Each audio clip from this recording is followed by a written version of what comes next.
soal ijazah. Soal ijazah presiden ribut sampai sekarang, masif sekali gerakannya. Publik pun menanti tanggapan dari para tokoh termasuk mantan Menko Polhukam Mahfud MD. Di tengah sorotan publik tentang ijazah palsu Jokowi, Mahfud MD memberikan pernyataan yang cukup tegas. Ia menyatakan bahwa polemik ini tidak perlu berlarut-larut karena ijazah yang digunakan Jokowi selama ini telah sah secara hukum dan administrasi. Mahfud MD juga menjelaskan soal siapa yang berkepentingan di kasus ijazah palsu Jokowi dan apa pengaruhnya jika memang seandainya ijazah mantan Presiden ke-7 itu palsu. Ini tanggapan selengkapnya dari Pak Mahfud MD agar kita tercerahkan dan siapa yang diuntungkan dari kasus ini. Tonton sampai selesai. Saya tidak peduli apakah ijazah Pak Jokowi itu asli atau tidak. Saya tidak peduli karena itu tidak akan ada akibatnya terhadap proses ketatanegaraan kita. Dalam arti begini, taruhlah misalnya betul tuh ijazah Pak Jokowi palsu misalnya. Lalu ada yang mengatakan gini, kalau betul ijazah Pak Jokowi palsu, maka seluruh keputusan-keputusannya selama menjadi presiden itu batal, tidak sah. Saya bilang enggak lah, apa hubungannya?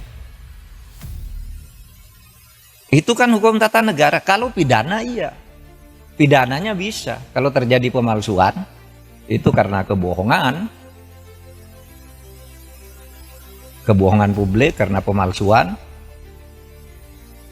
itu bisa, tapi pidana itu tidak menyangkut ketatanegaraan ke orangnya.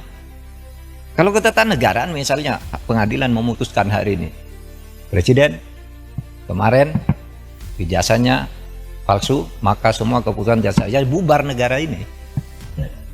Undang-undang pemilu dia yang buat, pemilunya udah selesai, yang tanda tangan tuh presiden, apa tidak sah? Yang mengangkat hakim-hakim tuh tanda tangannya presiden, hakim MA. Apa putusannya batal semua? Pengangkatan menteri diangkat oleh presiden dasar, apa batal semua? Itu kebijakan perjanjian internasional dan sebagainya. Enggak bakal tidak sah. Karena apa? Kalau pendekatannya hukum tata negara dan hukum administrasi negara, itu dalilnya itu keputusan yang sudah dibuat secara sah oleh kedua belah pihak, itu harus dijamin kepastian hukumnya. Wah, itu berlaku. Kalau salah ya sudah, misalnya kita kontrak dengan Cina bikin jalan tol gitu, bikin kereta api gitu, karena kita tidak senang lalu mau batal, ya Cinanya tidak mau. Kita terikat oleh hukum internasional juga dalam sengketa internasional. Atau kampus-kampus ini menjadi tidak sah semua ijazahnya. Karena apa? Yang mengangkat menteri, rektornya yang menandatangani ijazah itu. Menteri itu diangkat oleh presiden. Oleh sebab itu jangan terlalu ngelantur. Bicara keabsahan ijazah presiden kok dibilang lalu keputusannya tidak sah. Karena saya mengatakan begini, ini ada aja yang nanggapi. Saya lihat di TikTok, seakan-akan apa? Mahfud MD sekarang sudah berubah, sudah mendukung Pak Jokowi. Dia mengatakan bahwa kalau ijazahnya Pak Jokowi palsu, keputusannya tidak batal. Lah iyalah, bukan karena mendukung, memang begitu. Coba teori apa yang bisa menyatakan itu? Kecuali pidana ya. Kalau pidana personal, bukan pada keputusan ketatanegaraan. Iya, saya bilang. Yang saya katakan begini, ada yang tanya juga, Pak Mahfud, Anda kok nggak ikut nih, ikut dalam gerakan menggugat ijazahnya Pak Jokowi? Saya nggak punya kepentingan. Apa kepentingan saya? Nggak ada. Makanya itu ditolak oleh pengadilan tuh. Bukan karena pengadilannya salah. Gini, mari saya jelaskan. Biar nanti saudara, kalau mencari celah ngatur pelanggaran presiden yang terlanjur terjadi itu, di undang-undang kepresidenan mau diatur bagaimana. Saya dengar paper yang masuk sudah banyak. Coba nanti dipilih butir-butir. Ya begini, yang gugat ijazahnya Jokowi ini pertama masuk ke gugatan peradilan perdata. Sudahlah, keabsahan ijazah kok digugat ke pengadilan perdata, pengadilan bilang bukan wewenang saya. Jadi benar, pengadilan itu bilang, NO, saya tidak dapat nerima ini karena bukan wewenang. Tugas pengadilan itu bukan mencabut ijazah. Terus jawab apa dong? Lagi pula, kalau perdata itu ya seperti teorinya, perdata itu yang menimbulkan hak dan kewajiban. Orang bisa melakukan gugatan perdata kalau ada perjanjian kontrak di antara kedua pihak di mana yang satu tidak memenuhi syarat. Kapan Pak Jokowi melakukan kontrak dengan orang yang menggugat itu? Mewakili siapa dia? Iya kan?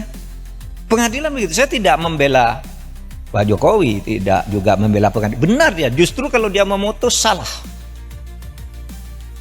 Pengadilan negeri itu. Terus kemana dong? Nggak ada kok. Pihak yang dirugikan siapa? Secara perdata. Siapa yang perdata itu kan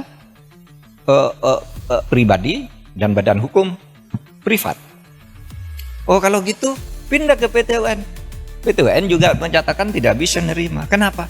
Kalau saya dinyatakan mencabut ijazah tidak sah, seharusnya Anda minta, kalau mencabut ijazah itu minta ke UGM. Karena UGM yang menerbitkan, masa PT UN? Dan lagi pula apa rugimu secara ketatanegaraan, ketatausahaan negaraan? Pencabutan itu minta ke UGM, kamu UGM yang mengeluarkan. Kok saya disuruh menyatakan tidak sah? Kalau Kalimantan suruh nyatakan tidak, so pasti NO dong. Kalau mungkin minta agar pengadilan memerintahkan UGM untuk mencabut gitu, itu jadi perkara, pihaknya jadi UGM. Maka saya bilang, wah UGM tidak usah melibatkan diri lah, apa buang-buang waktu begitu. Dan orang tidak berwenang juga. Lembaga hukum perdata privat, kelompok orang datang ke UGM memaksa saya meminta lihat ijazahnya Pak Jokowi, tidak bisa. Kalau begitu setiap orang bisa datang ke sana minta melihat ijazahnya Pak Mahfud itu apa. Gitu. Misalnya, saudara nulis nih kayak ini. Profesor Dr. Muhammad Mahfud MD SHSU, benar. Tapi sekarang yang beredar Profesor Dr. Muhammad Mahfud MD SHSU MIP. Yang di kepres yang terakhir itu ada MIP-nya.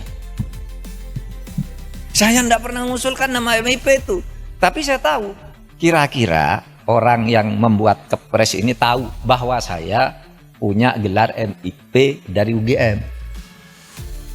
Tetapi MIP itu sudah ditulis di SU itu, karena saya lulus UGM S2 itu. Waktu itu lulus tahun 87 itu gelar S2 UGM namanya SU, Sarjana Utama. Sesudah itu ganti MA, Magister Artium. Sesudah itu berubah Magister Ilmu Politik, Magister Ilmu Hukum, Magister Ilmu Teknik, kayak gitu-gitu. Sebenarnya SU itu sudah mewakili MIP. Kalau orang lalu minta ke pengadilan cabut, saya tidak masang sendiri, saya tidak tahu. Nah, oleh sebab itu sekarang saya katakan, kalau gitu masuk ke pidana. Nah, kalau ke pidana, itu kan masuk ke pidana. Malah yang dihukum orang yang menyebarkan berita bahwa ijazahnya palsu. Dihukum bener, ya dihukum, masuk penjara 2 orang. Karena apa? Dianggap menyebarkan berita bohong. Sekarang masih di penjara, belum keluar.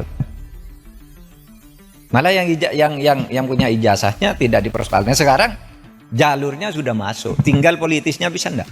Karena yang dilaporkan sekarang, ya, yang dilaporkan sekarang itu adalah pemilik ijazah dan sudah dilaporkan ke Baris-Krim. Nah, kalau itu arahnya udah tepat, tinggal hukumnya nanti dinilai benar apa tidak itu palsu. Nah, kalau gitu UGM boleh hadir, dipanggil pengadilan. Kalau cuma didatangi orang, saya minta ijazahnya, saya minta skripsinya untuk apa? Kalau saya enggak boleh. Sudah benar tuh UGM.